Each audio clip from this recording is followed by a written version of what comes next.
call for change and a stop to what some are calling anti-Semitism on CUNY campuses. Today, a hearing is being held where students and faculty from CUNY schools are testifying, saying they've been victims of anti-Semitism on campus. News 12's Katie Lesso has more from City Hall. Major problem in the city. We have a pervasive culture of anti-Semitism. Councilmember Ina Vernikoff and others wearing shirts that said "End Jew Hatred" stood on the steps of City Hall today, calling on the CUNY Schools chancellor to address what they say is anti-Semitism happening on campus. Students and professors who are Jewish are intimidated.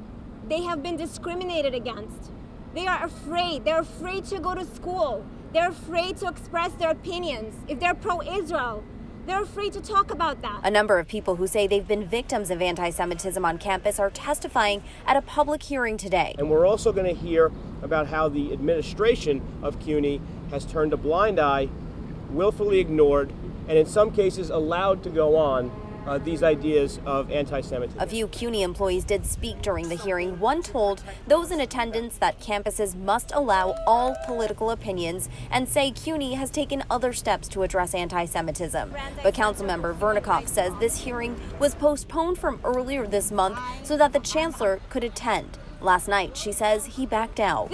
Him not showing up is actually perpetuating the anti-Semitism that we're talking about. This is why we have this problem, because nobody is being held accountable. And the council member says she's open to holding another hearing if the chancellor would like to attend, and says she won't rest until there's accountability. Outside City Hall, I'm Katie Lesso, News 12.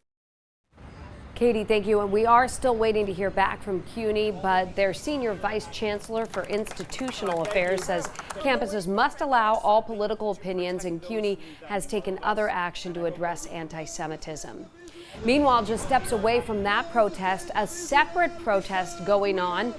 Jews united against Zionism, also making their voices heard.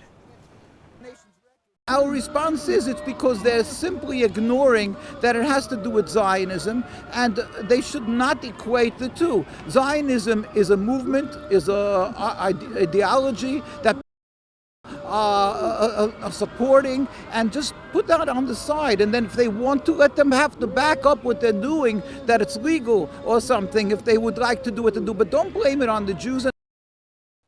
And these ralliers claim the issues going on at CUNY are actually Palestine versus Israel issues, not necessarily anti-Semitism, saying not all Jewish people are pro-Israel. They add that pro-Palestinian voices shouldn't be silenced.